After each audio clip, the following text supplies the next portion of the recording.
What's up YouTube? Jarrell King here, multi-platinum producer and music business coach. And in this video, I'm going to tell you the 3 headphones that I recommend when you're considering building out your home studio. Now in my last video, I talked about interfaces and the best 3 that I recommend you consider when building out your home studio. In this video, we're talking about headphones. Now headphones are extremely important for 2 reasons.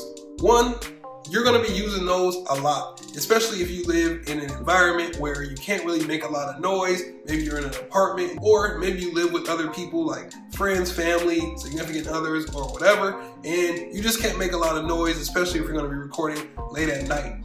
And 2 is if you're going to be mixing or doing any type of adjustments or tweaking to your music, then you want to make sure that what it is that you're doing is accurately what it sounds like as you make those changes. You don't want to do all of these changes and then go listen to the song in the car or on your phone and it sounds nothing like what it sounded like in your headphones. You want to have accurate headphones. Now the first headphones that I'm going to recommend are the Sennheiser Professional HD 280s. These are a very good, solid pair of headphones. One, they're Sennheisers. Sennheiser has already made a name for itself in the industry. They've been around for decades and you can't really go wrong because they're a trusted brand. But these headphones, to me, what I really liked about them is, one, I really like the cushions on the side of the ears. They're very comfortable for you to wear, especially if you're going to be wearing headphones for a long period of time. You want them to be comfortable. But 2, I really like the bass in these headphones, the bottom end.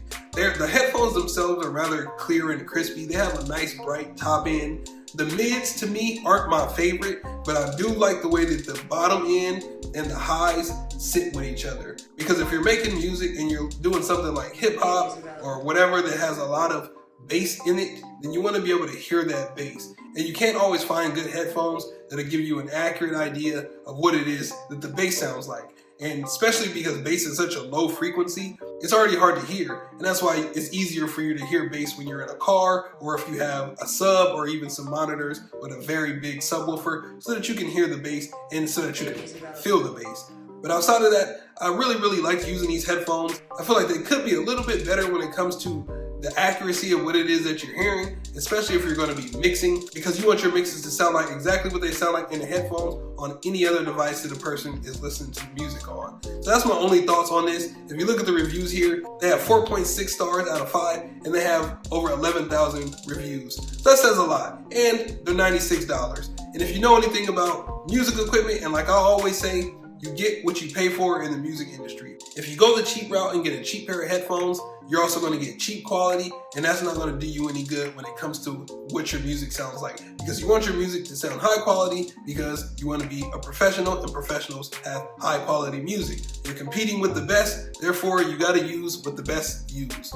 Now before we go on to the second pair of headphones, do me a favor, hit that like button. If you haven't done so already, consider subscribing to the channel. I make videos like this often, not only about how to build out your home studio, but also all the tips and tricks and news updates that you need to know if you want to have a full-time career as a musician. The second pair of headphones that I recommend are a little bit more on the pricier side.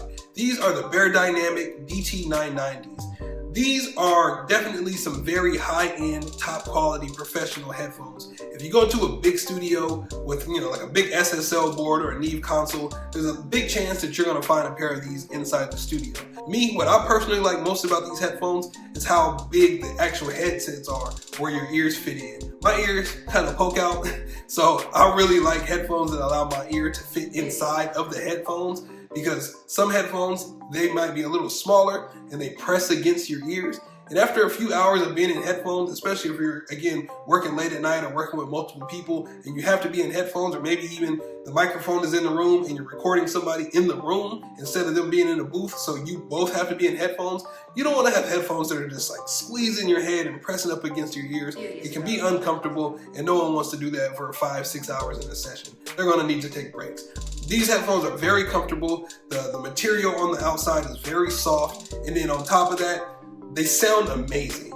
To me, these headphones are very transparent. From the low end to the high end, there's not a lot of color that's being added when you're listening back to the music. And when I say color, that simply means any type of additional sound that the headphones or whatever it is that you're listening to your music on is adding to the song. The only thing that I would say about these headphones, in my personal opinion, is that because I like to listen to songs with bass, I don't think there was a lot of bass in these headphones because, again, it's very transparent and it's just what you hear is what you get. Now, if you're going to be mixing on these headphones, that could be a good thing because if you can get a good mix in these headphones, then that mix should carry over into what it sounds like when you're listening to the music in the car or on your phone or on monitors. But at the same time, you might overcompensate because the headphones are a little more transparent and a little more flat across the board, and you might give it too much than it actually needs. So you might have to A and B these when you're mixing just to make sure that what you're hearing in the headphones is actually what it sounds like everywhere else. Now, I know these headphones are a little pricey and you might be thinking,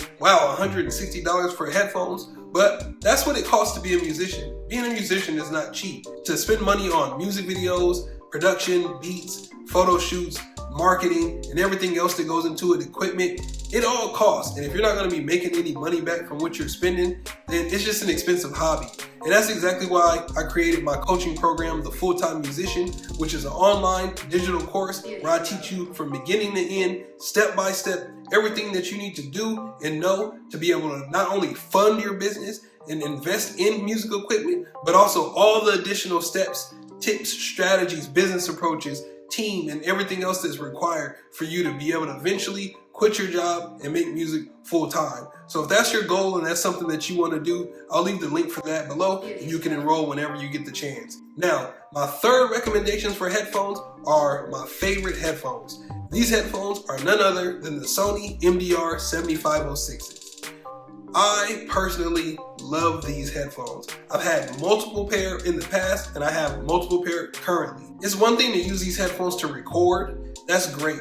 But if you're going to be mixing, if you're going to be making adjustments and tweaking like your vocals, your instruments in headphones, I don't think you can go wrong with doing that in these headphones. In my experience, these are the only headphones that I've found that sound identical in the headphones everywhere else. If I'm EQing a kick or a bass, which is usually hard to do in headphones because it's such a low frequency, I don't have to worry about if I'm over EQing or under EQing or anything like that, because that's exactly what it sounds like. If I can get a good quality mix in these headphones and then go sit in the car or go into the studio and play them on the main monitors, or even just in my home studio or even on my phone, the kick will always hit, the bass will always hit, the vocals will always sit right on top, and all the other sounds just blend so well just because these headphones are so accurate in what it is that you're listening to. I mean, if you even look at the reviews right here, they have a 4.7 out of 5 and over 24,000 reviews. That just goes to show that everyone who uses these headphones more than likely loves them, and there's more reviews on this pair of headphones than the Sonys and the Beyerdynamics. And there was a time where you couldn't even find these. I remember there was a time where there was an issue with the manufacturer and they weren't even making these anymore. You couldn't even find them. You had to buy them used. And right now, they're cheaper than they've ever been. These headphones typically go for about $100, and here they are right now on Amazon for $84.99. So if you're gonna get these headphones, I recommend you do it now, because who knows if the price is gonna go back up or if they just won't be available anymore. And just like all the other ones, I'll leave a link in the description box below so you can go ahead and grab you a pair. So those are my top 3 recommendations of headphones that you should have in your home studio. If you found this video helpful, do me a favor and hit that like button. And again, consider subscribing to the channel. I'll be making more videos like this soon so that you get it to a point where all of your equipment is the best quality that you can have and your music sounds the best that it can sound. Because again, just because we're recording in a home studio doesn't mean that you can't do it just as good as the professionals do it in the big studios. And you'd be surprised. A lot of your favorite songs were actually recorded in a home studio. So that's all I have for you guys today. I'll be back with another video soon. Until then, take care and God bless.